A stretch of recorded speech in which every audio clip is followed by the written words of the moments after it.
मनुष्य में अन्य प्राणियों की अपेक्षा जहाँ कितनी ही विशेषताएं हैं, वहाँ कितनी ही कमियां भी हैं।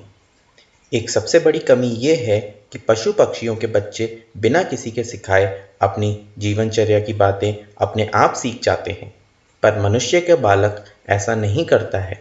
यदि उसका शिक्षण दूसरों के द्वारा ना हो तो वो उन विशेषताओं को प्राप्त नहीं कर सकता जो मनुष्य में होती हैं। धर्म, संस्कृति, रिवाज, भाषा, वेशभूषा, शिष्टाचार, आहार विहार आदि बातें अपने निकटवर्ती लोगों से सीखता है। यदि कोई बालक जन्म से ही अकेला रखा जाए तो वो सब बातों से वंचित रह जाएगा जो मनुष्य में होती हैं। पशु पक्षियों के बच्चों में ये बात नहीं है। भया पक्षी का छोटा बच्चा पकड़ लिया जाए और वहां माँ बाप से कुछ ना सीखे तो भी बड़ा होकर अपने लिए वैसा ही सुंदर घोंसला बना लेगा जैसा अन्य बया पक्षी बनाते हैं। पर अकेला रहने वाला मनुष्य का बालक भाषा, कृषि, शिल्प, संस्कृति, धर्म, शिष्टाचार आदि सभी बातों से वंचित रह जाएगा। पशुओं के बालक जन्मते ही चलने फिरने लगते हैं और माता का पैपान करने लगते हैं, पर मनुष्य का बालक बहुत दिनों में कुछ समझ पाता है। आरंभ में तो वो करवट बदलना, दूध का स्थान तलाश करना तक नहीं जानता, अपनी माता तक को नहीं पहचानता। इन बातों में पशुओं के बच्चे अधिक चतुर होते हैं। मनुष्य की ये कमजोरी कि वो दूसरी ही सब कुछ सिखाता है, उसके उच्च विकास में बाधक होती है। कारण कि साधारण वातावरण में भले तत्वों की अपेक्षा बुरे तत्व अधिक होते हैं। उन बुरे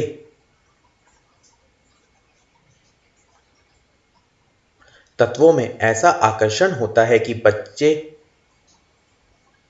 का जो कच्चा दिमाग उनकी और बड़ी आसानी से खिंच जाते हैं। फलस्वरूप वे बुराइयां अधिक सीख लेने के कारण आगे चलकर बुरे मनुष्य साबित होते हैं। छोटी आयु में पता नहीं चलता कि बालक किन संस्कारों को अपनी मनोभूमि में जमा रहा है। बड़ा होने पर जब वे संस्कार एवं स्वभाव प्रकट होते हैं तब उन्हें हटाना कठिन हो जाता है, क्योंकि दीर्घकाल तक वे संस्कार बालक के मन में जमे रहने एवं पकते रहने के कारण ऐसे सुदृढ़ हो जाते हैं कि उनका हटना कठिन हो जाता है। ऋषियों ने इस भारी कठिनाई को देखकर एक अत्यंत ही सुंदर और महत्वपूर्ण उपाय ये निश्चित किया कि प्रत्येक बालक पर माँ बाप के अतिरिक्त किसी ऐसे व्यक्ति का भी नियंत्रण रहना चाहिए जो मनोविज्ञान की सूक्ष्मता को समझता हो। दूरदर्शी, तत्वज्ञानी और पारदर्शी होने के कारण बालक के मन में जमते रहने वाले संस्कार बीजों को अपनी पैनी दृष्टि से तत्काल देख लेने और उनमें आवश्यक सुधार करने की योग्यता रखता हो। ऐसे मानसिक नियंत्रणकर्ता की उन्होंने प्रत्येक बालक के लिए अनिवार्य आवश्यकता घोषित की। शास्त्रों में कहा गया है कि मनुष्य के 3 प्रत्यक्ष देव हैं, माता, पिता और गुरु। इन्हें ब्रह्मा, विष्णु, महेश की उपमा दी है। माता जन्म देती है इसलिए ब्रह्मा है, पिता पालन करता है इसलिए विष्णु है, गुरु कुसंस्कारों का संहार करता है इसलिए शंकर है। बिना माता का, बिना पिता का, बिना गुरु का कोई भी मनुष्य हो सकता है। ये बात प्राचीन काल में अविश्वसनीय समझी जाती थी, कारण कि भारतीय समाज के सुसंबद्ध विकास के लिए ऋषियों की यह अनिवार्य व्यवस्था थी कि प्रत्येक आर्य का गुरु होना चाहिए, जिससे वो महान पुरुष बन सके। गुरुकुल प्रणाली का उस समय रिवाज था। पढ़ने की आयु के होते हुए ही बालक ऋषियों के आश्रम में भेज दिए जाते थे। राजा महाराजाओं तक के बालक गुरुकुल का कठिन जीवन बिताने जाते थे ताकि वे कुशल नियंत्रण में रहकर सुसंस्कृत बन सके और आगे चलकर मनुष्यता के महान गौरव की रक्षा करने वाले महापुरुष सिद्ध हो सके।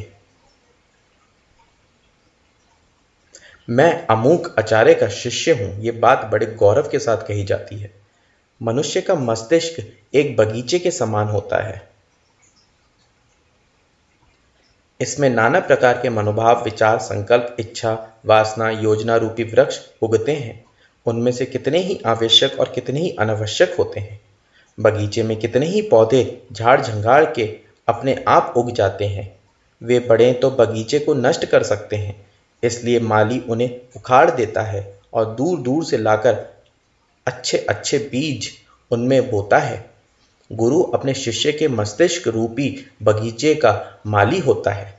वो अपने क्षेत्र में से जंगली झाड़ झंगाड़ जैसे अनावश्यक संकल्प, संस्कारों, आकर्षणों और प्रभावों को उखाड़ता रहता है और अपनी बुद्धिमत्ता, दूरदर्शिता एवं चतुरता के साथ ऐसे संस्कार बीज जमाता रहता है जो उस मस्तिष्क रूपी बगीचे को बहुमूल्य बनाते हैं।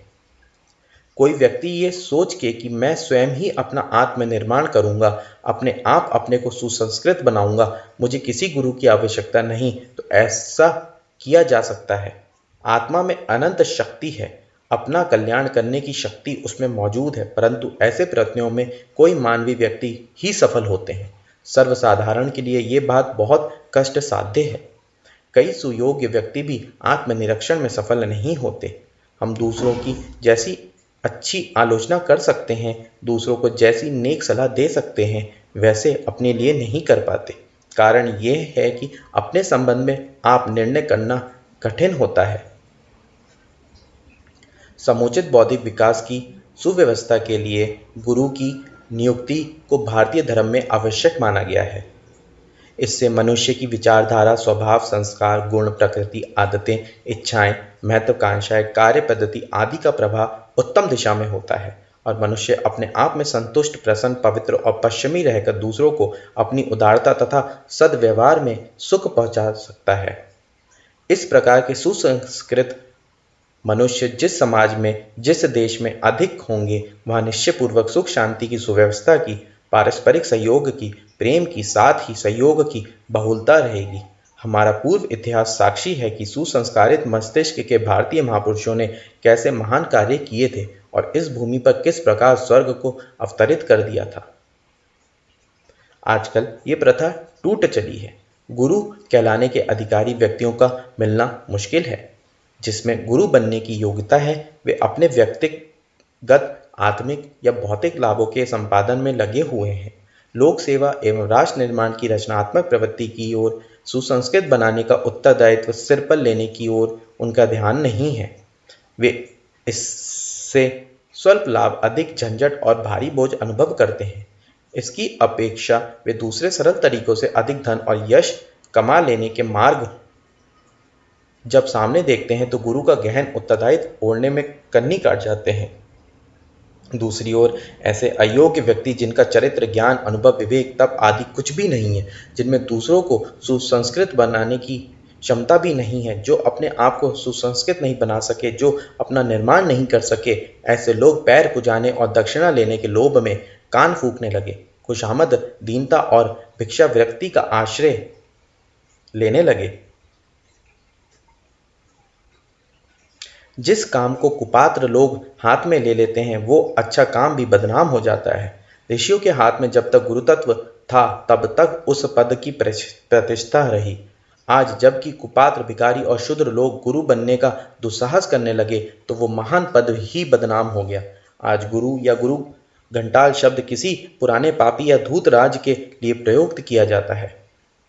आज के दूषित वातावरण ने सभी दिशाओं में गड़बड़ी पैदा कर दी है। असली सोना कम है, पर नकली सोना बेहिसाब तैयार हो रहा है। असली घी मिलना मुश्किल है, पर वेजिटेबल घी से दुकानें पटी पड़ी हैं। असली मोती, असली जवाहरात कम है, पर नकली मोती और इमिटेशन रत्न ढेरों बिकते हैं। इतना होते हुए भी असली चीज़ों का महत्व कम नहीं हुआ। लोग घासलेट घी को खूब खरीदते बेचते हैं, पर इससे असली घी की उपयोगिता घट नहीं जाती। असंख्य गड़बड़ियां होते रहने पर भी असली घी के गुण वो ही रहेंगे और उसके लाभों में कोई कमी ना होगी। मिलावट, नकलीपन, धोखाधड़ी के हजार पर्वत मिलकर भी वास्तविकता का, वस्तु स्थिति का महत्व राई भर भी नहीं घटा सकते। व्यक्ति द्वारा व्यक्ति का निर्माण एक सच्चाई है जो आज की विषम स्थिति में तो क्या, किसी भी बुरी से बुरी स्थिति में भी गलत सिद्ध नहीं हो सकता। रोटी बनाने होगी तो आटे की, पानी की, आग की जरूरत पड़ेगी, चाहे कैसा भी भला या बुरा समय हो, परंतु इस अनिवार्य आवश्यकता में कोई अंतर नहीं आ सकता। अच्छे मनुष्य, सच्चे मनुष्य, प्रतिष्ठित मनुष्य, सुखी मनुष्य की रचना के लिए ये आवश्यक है कि अच्छे, सुयोग्य और दूरदर्शी मनुष्य द्वारा हमारे मस्तिष्कों का नियंत्रण, संशोधन, निर्माण और विकास किया जाए। मनुष्य कोरे कागज के समान है। वो जैसा प्रभाव ग्रहण करेगा, जैसा सीखेगा वैसा करेगा। यदि बुराई से बचना है तो अच्छाई से संबंध जोड़ना आवश्यक है।